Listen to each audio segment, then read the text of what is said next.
What's up, guys? It's Drac, and this is a box. It's actually supposed to be a regular GhoulGrinder-esque packaging thing, but Amazon just decided that the only way that I could get this one was frustration-free, and so I currently am not frustration-free. I have a frustration, and the only solution is packaging with actual marketing materials on it. With that said, this is very strange frustration-free packaging. We know that it's the GhoulGrinder because it says Hasbro over here. It's got a product code, and then over on this side it has AWB hashtag, and I can only assume that since that isn't explained anywhere on the box, that it stands for almost worthless blasters, which is a little bit redundant when you've got this logo in the corner there.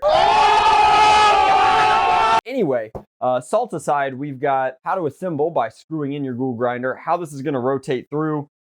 This is just an image showing that it goes back and forth, and then it'll fire darts. There's not much else to it. As long as we've got frustration-free packaging, we can't really talk about range claims, etc., and so forth. The ZombieStrike line has always been about fun gimmicks. It's not explicitly about performance, so we're not going to gripe it on that too hard. Let's see if it looks cool, and the only way to do that is to liberate.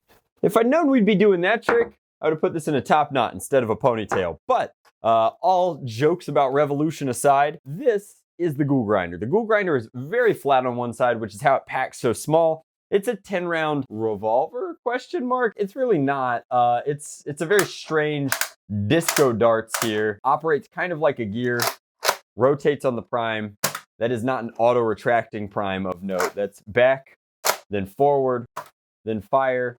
One question of note is, does it? No slam fire. In fact, with this back, it won't even move. And you wouldn't want to force it because this is actually a pretty fragile attachment point. While my super slick karambit trick robbed you of the opportunity to watch me assemble this blaster, it's a tiny screw port nubbin that goes into the plastic bolt sled. Bolt sled, really, in this case, just being a way to prime the plunger back and forth.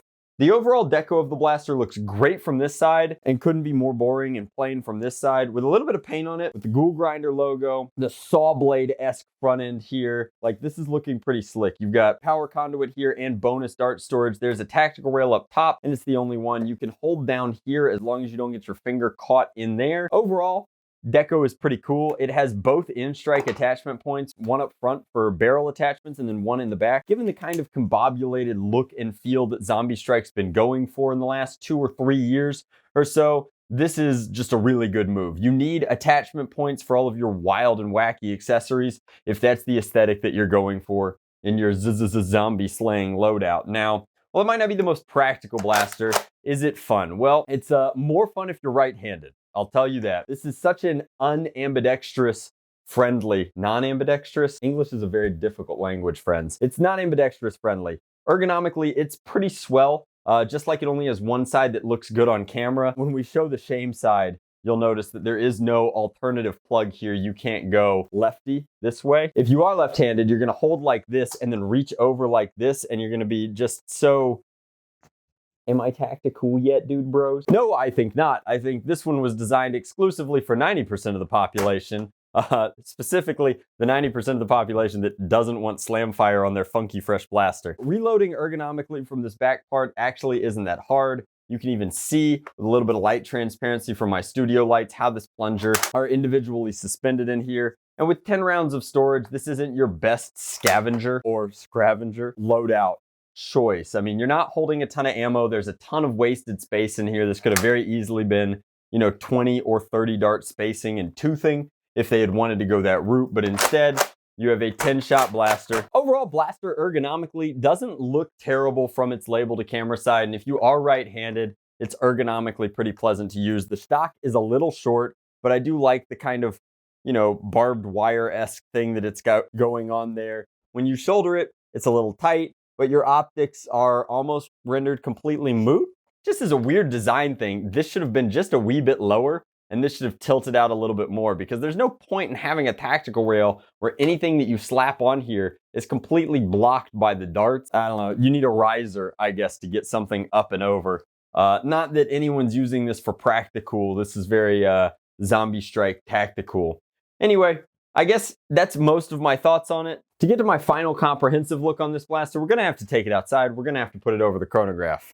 Note, there's no way that you're slinging this despite its sling point attachments here and here and here. While it has good sling point attachments, this knob being very fragile and sticking out the side of it is not something you're going to want crossing your body in any way, shape, or form. So we will gingerly deliver it under the chronograph. Let's go.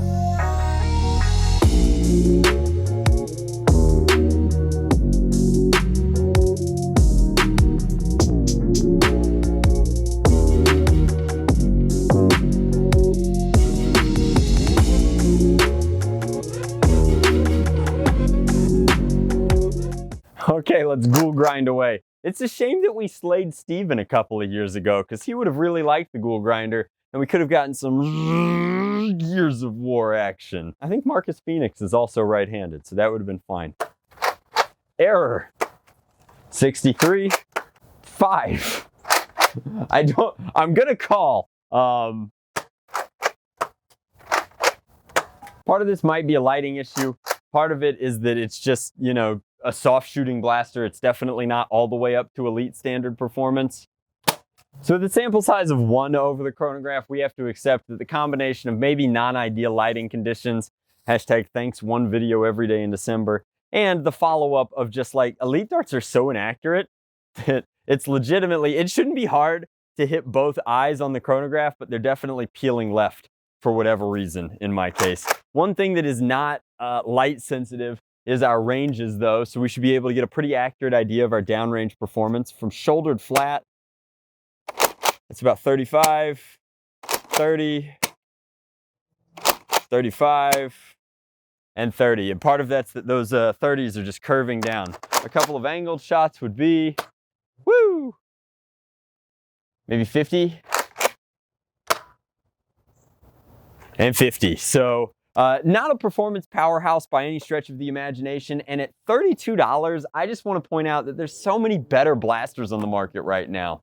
2020 has been a really weird year, but like one thing in particular that it's given us is some excellent Springer-based platform options that you can just buy on the shelf over at Walmart. In a world where other companies are delivering primary class powerhouses, the only excuse for buying a GhoulGrinder, particularly at $33, even over some of Nerf's more compelling offerings, is if you're just really in love with the ZombieStrike aesthetic. I don't think that this stock is good enough to stand on its own, and I actually find this to be pretty flimsy. The combination of it being, you know, not ergonomically possible for 10% of the population and not being super ergonomically pleasant for those that can use it means that this is a 10-shot capacity blaster that's really regulated like goofy HVZ fun. This would be the kind of handicap blaster that I would start humans with at End War if I had, you know, 2,000 of them. Other than that, I mean, don't be buying this to live out your Gears of War fantasies.